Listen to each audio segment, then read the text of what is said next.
My name is Ericka Brewington. I am a mother, daughter, friend, and advocate for those without a voice.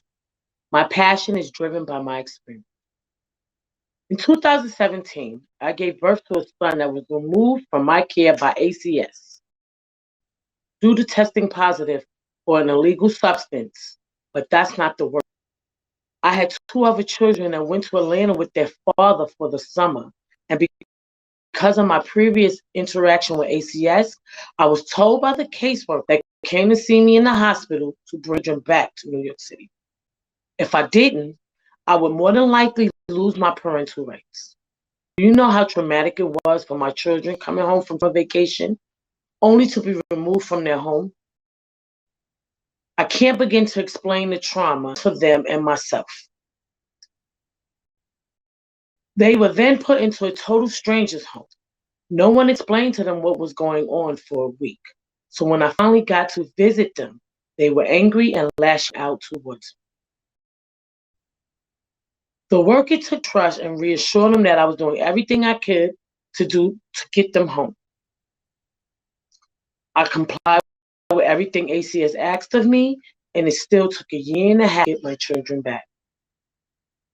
I did all the services they asked of me and then some. I was in a court-appointed advocate, but never really felt like she was really advocating for me. How can someone advocate for you if they're being contracted by the same agency that has custody of your children? After a year, I finally found an advocate to advocate for me. She taught me that I think before I react, where in the beginning I was just reacting. That is what ACS is counsel. My reacting with anger and my getting it through. We cannot talk about the child welfare system without talking about mass incarceration. And you cannot talk about mass incarceration without the child welfare system. In my opinion, the same. In both instances, the parent loses custody of their children. The parent is only allowed 2 visits per week with their children.